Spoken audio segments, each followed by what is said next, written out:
안녕하세요. 네, 상동교회 이성조 목사입니다.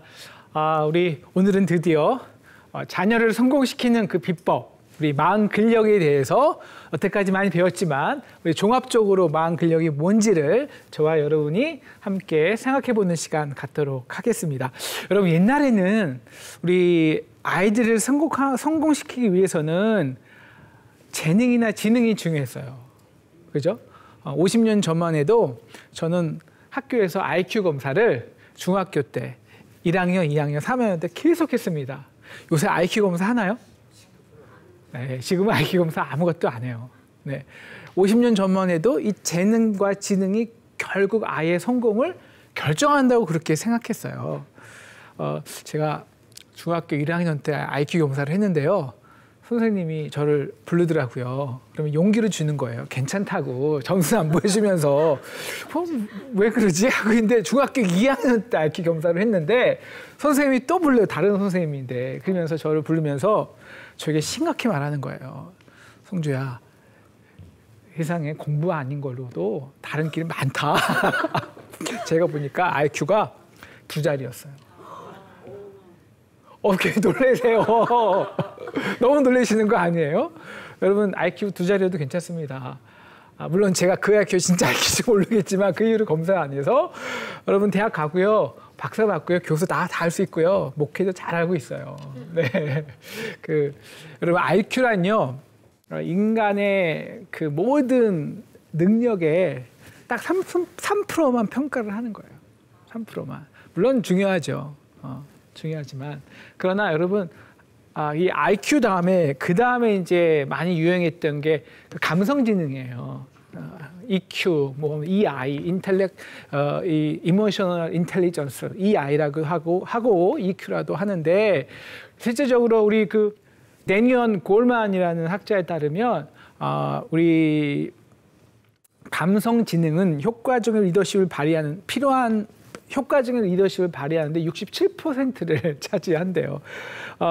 우리나라도 이 감성, 그래서 여성 리더십이 많이 증가되고 있잖아요. 감성적 hin명이 굉장히 중요한 효율적 관리 방법이기 때문이에요.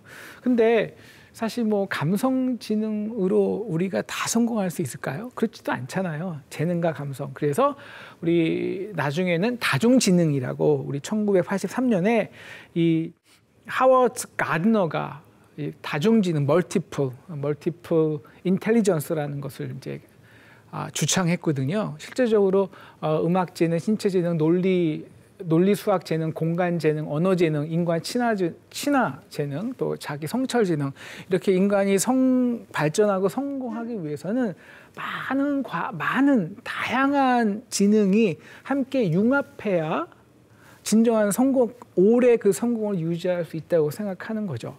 예, 물론 맞아요. 그런데 문제는 그거죠. 문제는 실패할 때죠. 마음 근력은 펴보고 먼저 이걸 써보는 능력이라고 했잖아요.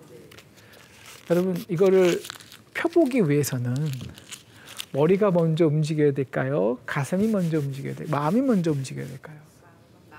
그죠? 당연하죠. 여러분, 우리가 그 무엇을 하더라도 마음이 먼저 움직이지 않는 한 머리로 먼저 움직이는 것은 내게 아니에요.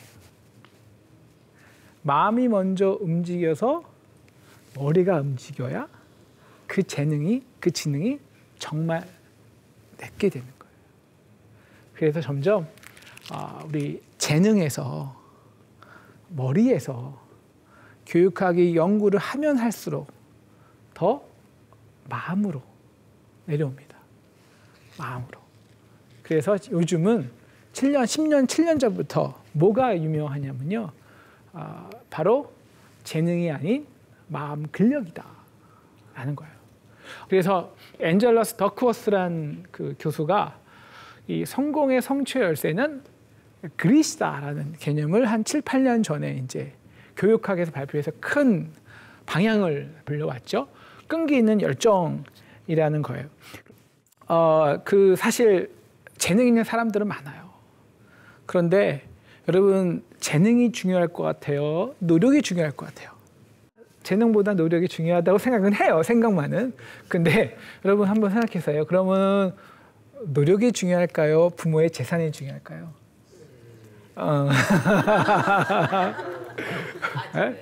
다 중요해. 물론 다 중요한데 요즘은 이제 수저론이 너무 우리 사회가 너무 고착화되다 보니까 그죠? 재능보다 혹은 그 노력보다 지금 나의 이 부모의 물려받은 본토 친척 아비집 이게 훨씬 중요하게 됐는데요. 그래서 더 우리가 아이들한테 이 본토 친척 아비집까지 극복할 수 있는 마음 근력을 심어줘야 되는 거죠. 이 덕호스 교수에 따르면 이 그릿이란 결국 이뤄낼 수 있는 인간의 끈기력이에요. 한 목표를 향해 실패하지만 수많은 시행착오가 있지만 결국 시행착오를 거쳐서 포기하지 않고 결국은 기어이 성공해 내는 거죠. 그런데 이 그릿도 있지만 많은 또 다른 사람들은 이런 마음 근력의 개념을 회복 탄력성이다라고 말을 해요. 심리학에서 주로 사이콜로지컬 사이언스에서 주로 시련이나 고난을 있지만 다시 그 마음이 감정이 금방 회복돼요. 왜 그런 아이 있잖아요. 우리 마음이 금방 회복되어서 원래 그 아이의 마음으로 자리로 돌아와서 또 다시 시도하고 또 다시 자기를 써보고 이것이 이제 회복 탄력성이 높으면 스트레스 상황에 노출돼도 잘 극복하고 우울증이나 다른 이 마음의 병에서 회복될 수 있는 가능성이 굉장히 높죠. 그런데 저는 그릿도 되고 마음 탄력성 이게 다 마음에 관련돼 있지만 저는 이것을 마음 근력이라고 하는 거예요. 그 마음 근력이 그릿과 회복 탄력성과 뭐가 다르냐? 그릿은 물론 주로 이제 인간의 의지력 있잖아요. 의지력. 인간의 의지나 내가 기억하고 해내겠다는 열정 그리고 끈기에서 나온다면 회복 탄력성은 주로 심리학적 측면이 강해요. 마인드가 심리와 마음의 자세에 대해서 결합된 거고요. 그렇지만 마음 근력은 이걸 다 포함하는 거예요. 어떤 인간의 의지력, 끈기력도 중요하고 그리고 심리학적 자세, 긍정적인 마인드도 중요해요. 하지만 여기에 하나 더 플러스 되는 게 있어요. 마음 근력은 거기다가 인간의 의지, 인간의 마음, 그리고 영적인 능력이 함께해요. 영성. 이 영성은 어디서 오냐? 사랑에서 오는 거예요. 사랑에서. 그래서 이 진정한 마음 근력은 신앙의 힘이에요.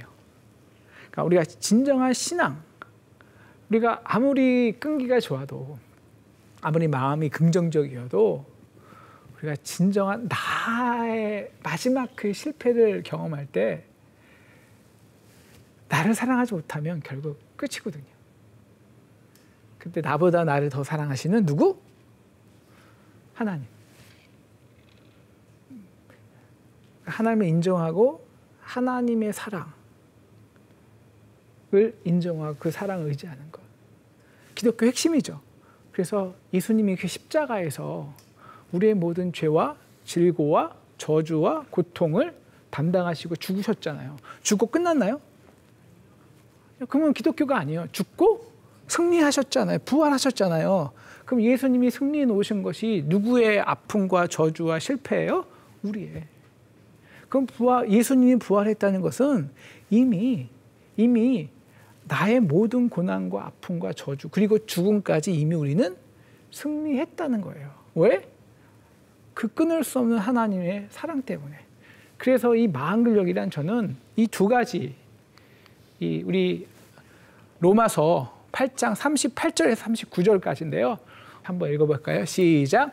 내가 확신하노니 사망이나 생명이나 천사들이나 권세자들이나 현재일이나 장래일이나 능력이나 높음이나 깊음이나 다른 어떤 피조물이라도 우리를 우리 주 그리스도 예수 안에 있는 하나님의 사랑에서 끊을 수 없느니라. 이게 마음 근력이에요. 결코 하나님은 나를 버리지 않아. 결코 하나님의 사랑은 끊어지지 않아. 그래서 우리가 어떻게 되는 거예요? 그래서 우리가 어떤 능력을 얻는 거예요? 바로 37절이죠.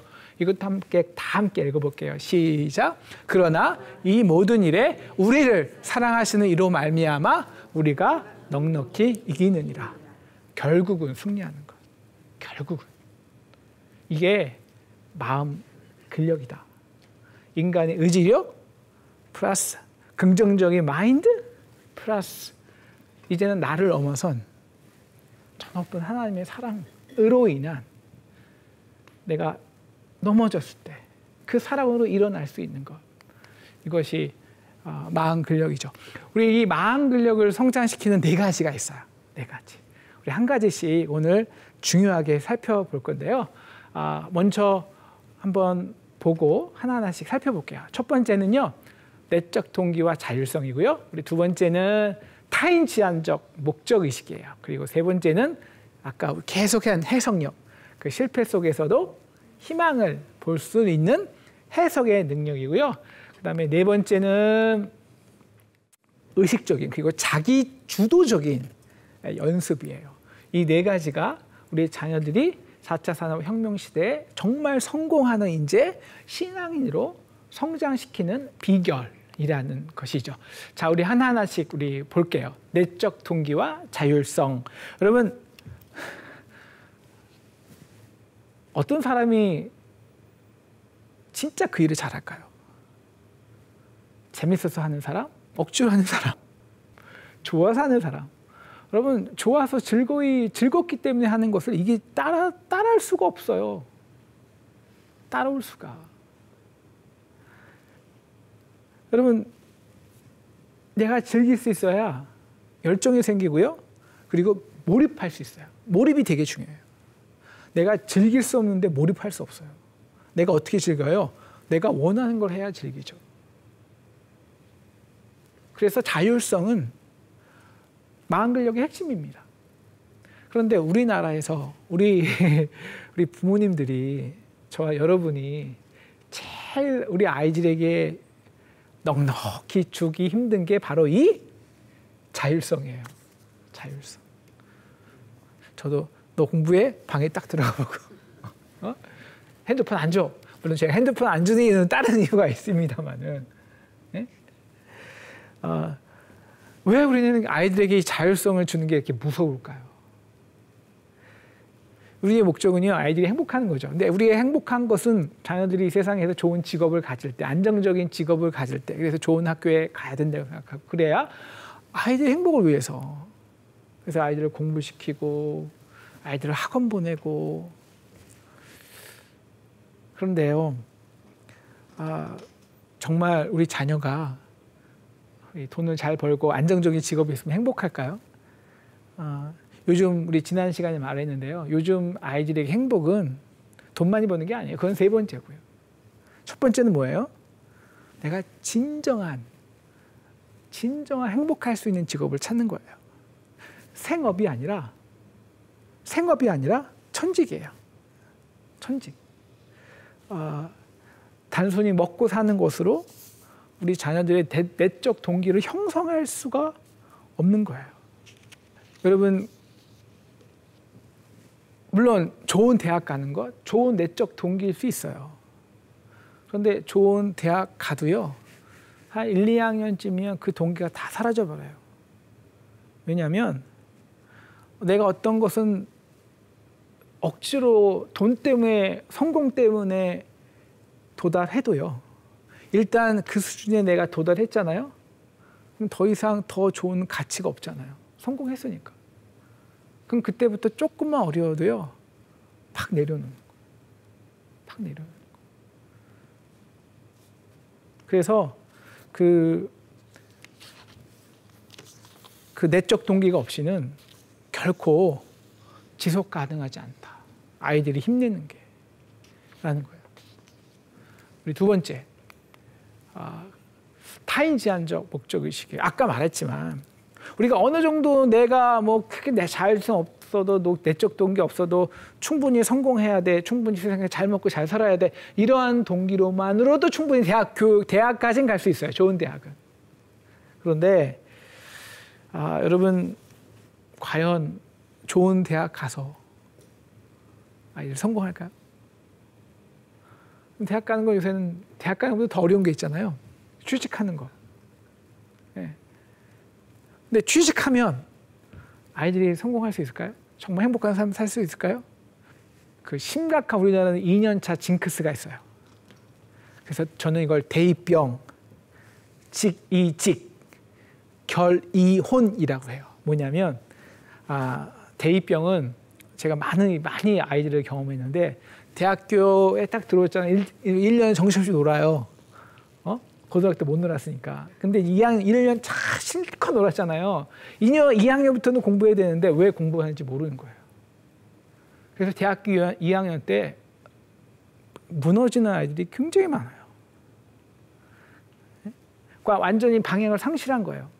내가 그래서 좋은 대학 왔는데 대학 때부터는 정말 이 공부가 내가 원해야 할 수 있는 공부가 되거든요. 암기가 아니라. 근데 내가 정말 좋아하나? 그런 것도 고민도 안 해보고 질문도 안 해보고 무조건 들어온 거거든요. 그러니까 도저히 하루하루가 학교 다니기가 너무 끔찍하게 되는 거야, 아이들이. 그래서 대학교 2학년 때 무너져요. 직이직은 뭐냐? 직이직. 직장에 그렇게 해서 직장에 들어갔는데 2년 차에 그만두는 아이들이 꽤 많아요. 한 30% 이상이 직장 2년 차에 다 많이 그만둬요. 왜 그럴까요? 당연하죠. 네. 정말 그 대학교 이제 2학년 정신 차리고 3, 4년 때 죽으라고 공부해서 직장 들어갔는데 내가 원하는 일이 아니에요. 내가 이렇게 해서 평생을 살 거 생각하면 끔찍해요. 내가 이 조직에서 그리고 상사 속에서 이렇게 남의 시키는 것만 하고 그럼 나는 도대체 뭐지? 견딜 수가 없는 거예요. 그래서 직장 2년 차에 그냥 다른 직장을 옮기거나 그래 또 옮기거나 계속 옮기거나 그래서 자기가 진짜 자기를 성장시키지 못해요. 결이혼은 뭘까요? 결혼 2년 차에 이혼하는 걸 말해요. 사실 요새 직장보다 더 힘든 게 결혼하는 거거든요. 결혼하는 거. 그렇게 힘들어서 결혼했는데 2년 차에 이혼할 확률이 23%에서 35% 사이예요. 왜 그럴까요? 네, 성공했어요. 내 의지를 가지고 열심히 노력해서 내가 좋은 데 갈 수 있다니까요. 그다음에 좋은 직장도 잡을 수 있다니까요. 그 조건으로 결혼조차 할 수 있다니까요. 하지만 여러분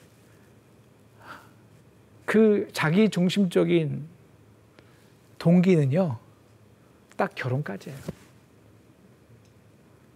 조건 보고 결혼하는 거.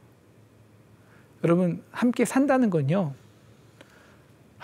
이거는 정말 자기의 그 모든 실패와 허물과 부족을 다 공개하고 사는 건데 그걸 서로 감당한다?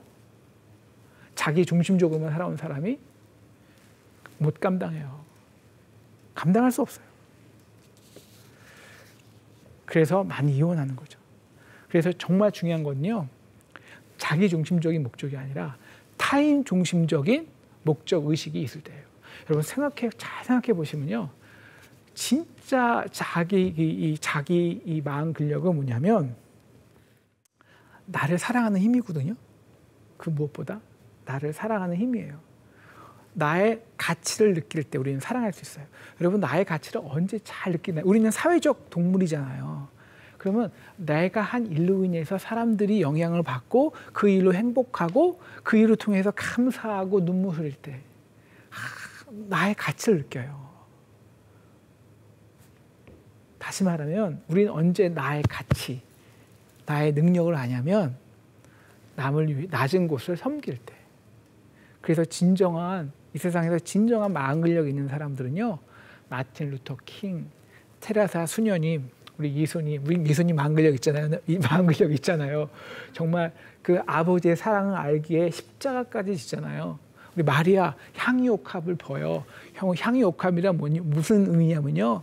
자기의 가치를 끊임없이 완전히 소진하는 거예요. 끝까지 써먹는 거예요. 전부 다.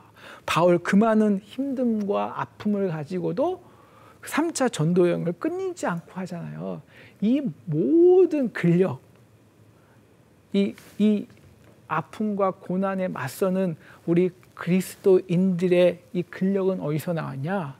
바로 하나님의 사랑을 알고 그 사랑을 낮은 곳에서 섬겨줄 때, 그리고 섬길 때 그 나로 인해서 혹은 하나님의 사랑이 그들 가운데 임해서 그들이 변화되는 것을 볼 때, 내가 그 사랑의 통로될 때, 그때 진짜 마음 근력이 생겨요. 마음 근력이. 그래서 이거는 나로 인해 누군가가 행복해지는 것을 모습을 볼 때 우리의 자녀들의 근력은요 굉장히 키워진다라는 거예요. 세 번째, 그 실패 속에서의 희망을 보는 해석의 능력. 이거는 우리가 요셉을 통해서 이미 많이 배운 거예요. 여러분, 어려울수록, 그러니까 의미가 깊을수록, 그리고 내 목적이 아니라 이 사회, 이 세상의 목적이로, 그리고 많은 사람들을 위한 목적일 때 더 달성되기 쉬울까요? 어려울까요? 더 어렵죠. 그냥 나 혼자 열심히 공부하는 게 쉽지. 우리가 섬긴다는 게, 세상을 바꾼다는 게 얼마나 어려운 것입니까? 그리고 더 큰 근력이 필요하죠. 그렇지만 그 근력은 어디서 나오냐?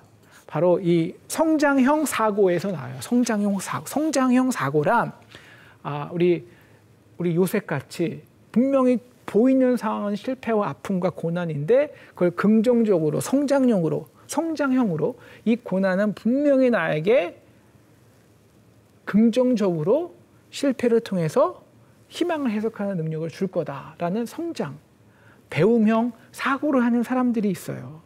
근데 그 사람들은 언제 이 성장형 사고, 실패 속에서 희망을 보는 해석의 능력이 높아지냐면 그 자기 주위에 있는 사람들이 나의 실패에 대해서 어떻게 반응할 때, 어떻게 반응하는가에서 실패했네 라고 말하면 그냥 실패해요. 근데 실패도 괜찮아.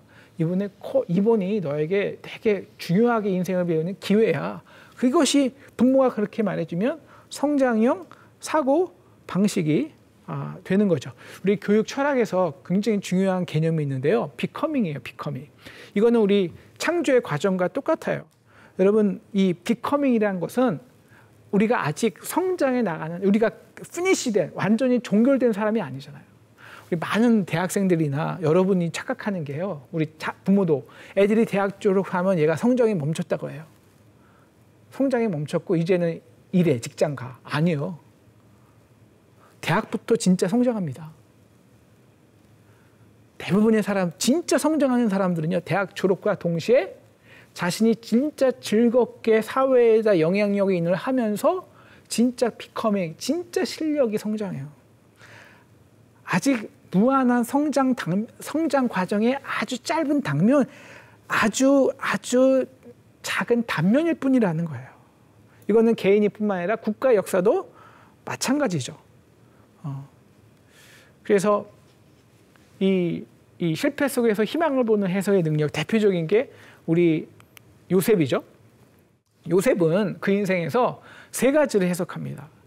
우리가 이 세 가지를 해석할 수 있어야 그 아이의 마음 근력이 커지는데, 첫 번째 해석은요, 고난을 해석하는 거. 많이 배웠죠. 그래서 우리 요셉이 첫째 아들을 므낫세라고 해요. 므낫세라는 뜻은 내 모든 고난과 내 아버지의 온 집을 이를 잊게 하셨다라는 거예요.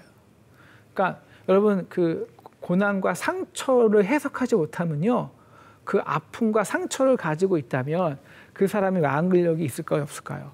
그래서 그 고난 앞에 옛날의 상처가 계속 찾아오면 그 고난을 이기지 못하거든요. 그 상처가 치유돼야, 그 고난이 치유돼야, 무엇을 통해서? 해석을 통해서.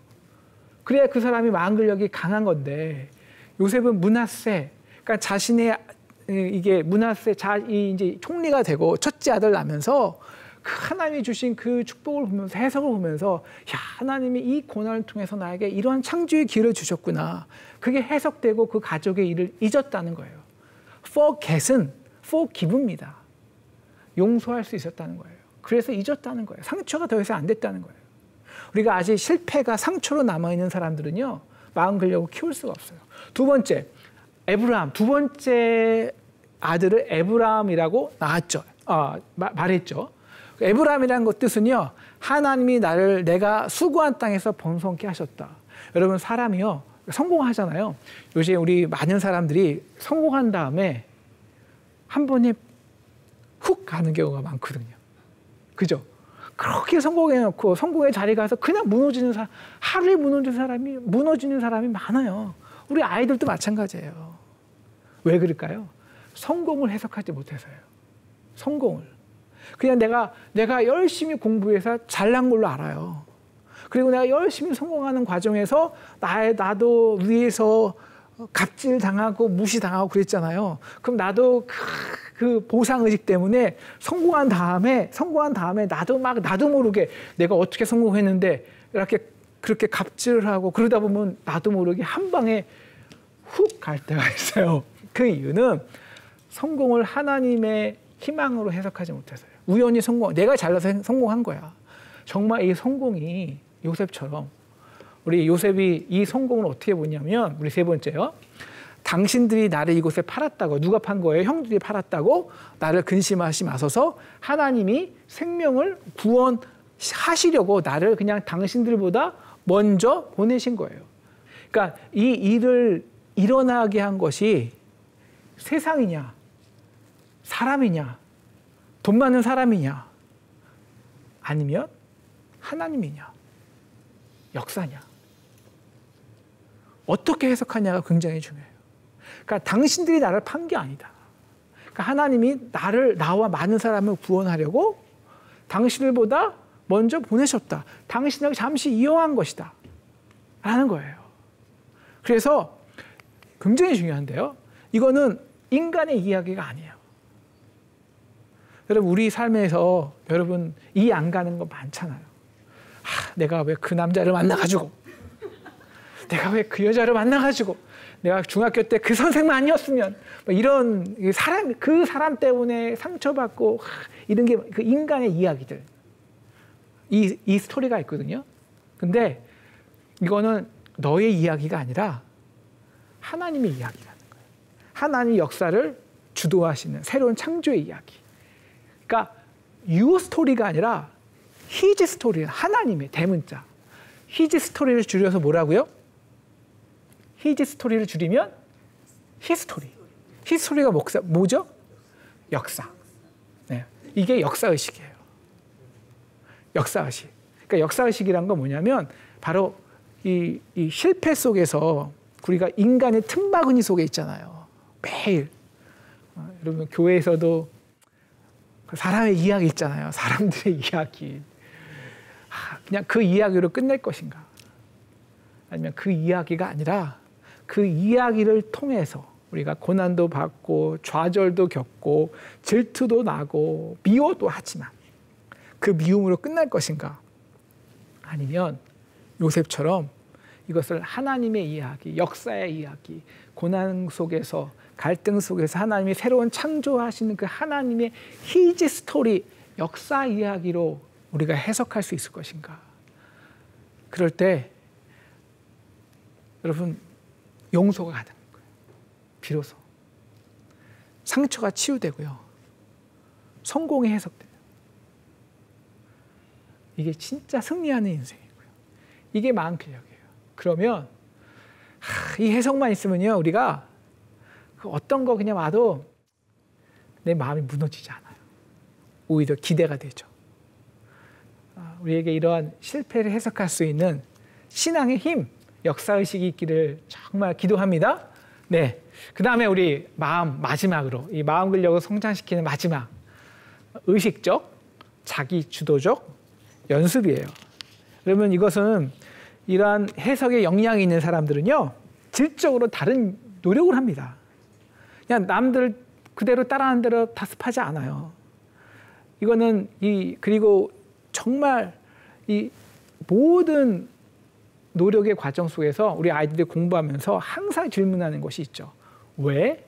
그리고 그 질문은 나중에 해석이 가능하죠.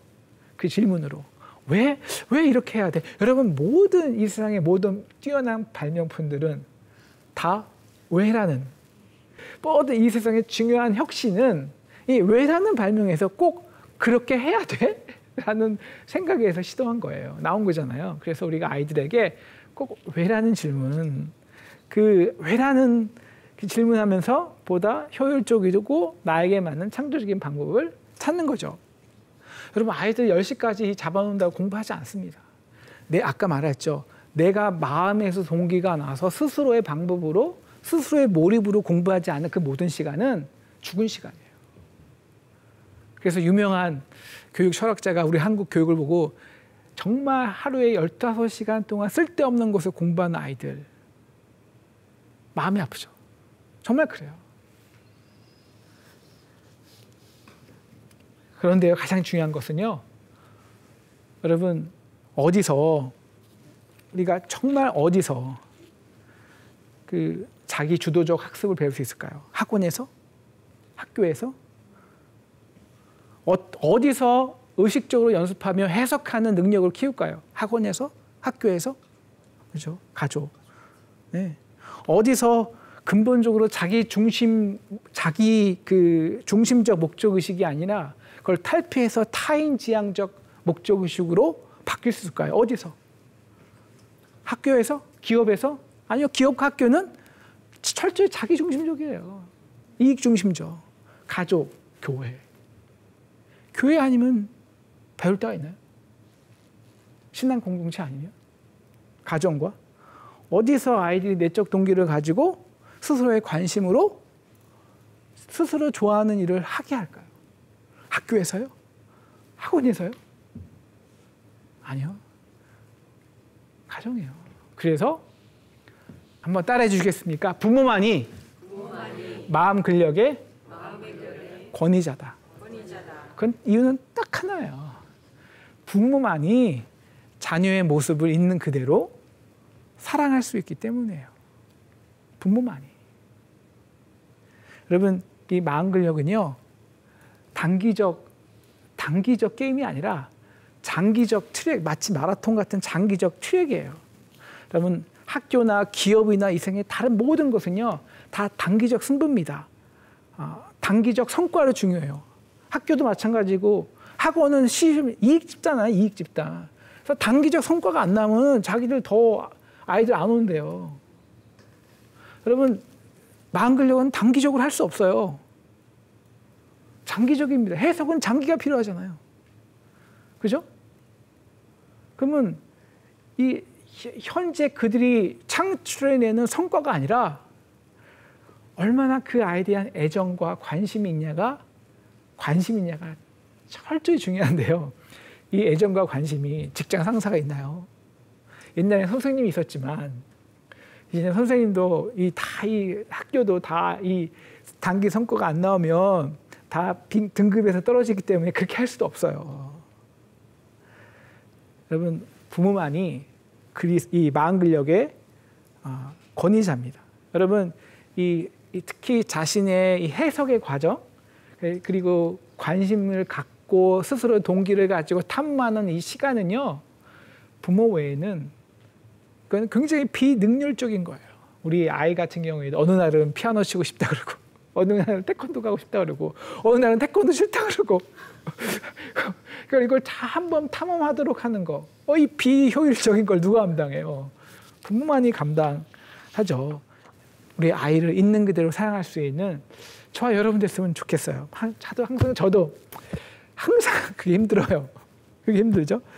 근데요, 여러분, 자녀를 이렇게 있는 그대로 사랑하려면 나를 먼저 사랑해야 될까요? 자녀를 먼저 사랑해야 될까요? 그죠? 네. 그래서 이 마음 근력은요, 유전이에요.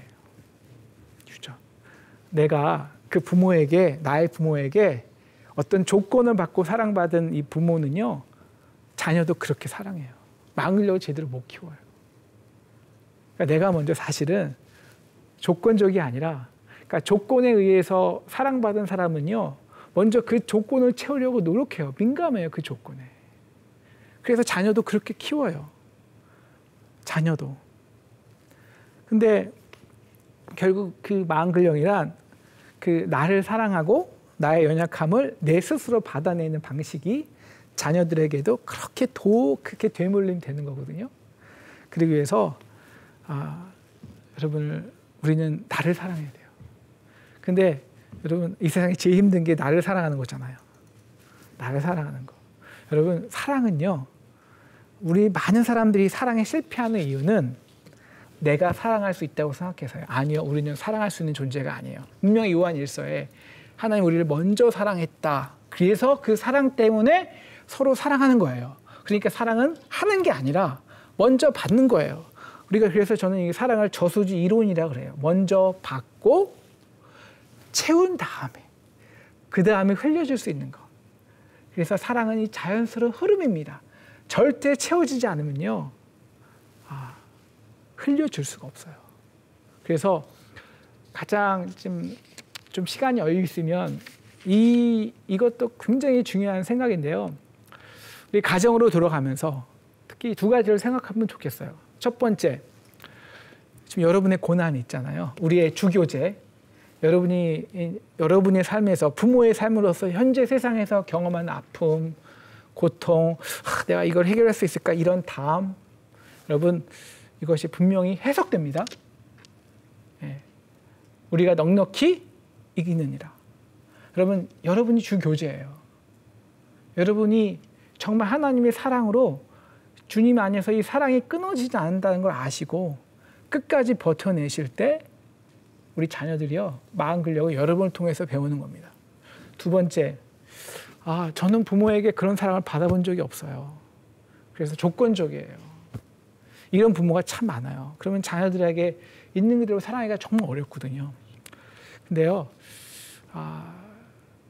우리가 자신을 사랑하기 위해서, 우리가 사랑을 받기 위해서는요, 한번 사랑을 해볼 필요도 있어요. 근데 여러분 한번 생각해 보세요. 어떤 사람을 우리가 사랑할 수 있을까요? 나보다 잘난 사람, 돈 많고, 우리 엄친 아들, 뭐 이런 사람들 우리가 사랑할 수 있을까요? 사랑하기 어려울까요? 쉬울까요? 솔직히 말해서 나보다 잘난 사람들, 높은 사람들 사랑하기 어렵습니다. 근데 정말 이 세상에서 가난하고 어렵고 정말 그런 사람들 정말 있거든요. 특히 코로나 이 시대에 오늘을 살기 어려워서 힘들어하는 사람들이 주위에 분명히 있어요. 여러분 찾아보면 여러 가지 이유로 아프고 슬픈 우리 이웃들이 우리 교회 안에 우리 이웃 속에 있습니다. 여러분 우리가 체할 때 사랑은 자연스러운 흐름이라고 높은 데서 낮은 데로 흐르는 흐름이라고 배웠잖아요. 그러니까 우리가 그 체했을 때 순환이 안 되는 건데요. 그때 이렇게 우리 부모님이나 할머니가 여기 딱 따주면 피가 팍 튀어오르면서 확 내려가고 혈액 순환이 확 되죠. 사랑의 순환도 그래요. 우리가 우리 인생의 과거에 아픔에 상처에 딱 막혀 있으면 사랑이 안 흘려요. 그때 이걸 딱 흐르게 해주는 게 있어요. 뭐냐면 우리가 이웃의 아픔 앞에 정직히 서보는 거예요. 정말 고통 앞에. 그러면 그 고통스러운 얼굴과 아픔의 눈물이 나를 찔러요. 다. 나도 모르게 어쩔 수 없이 그냥 사랑해 보는 거예요. 섬겨줄 수밖에 없어요. 섬겨주는 거예요.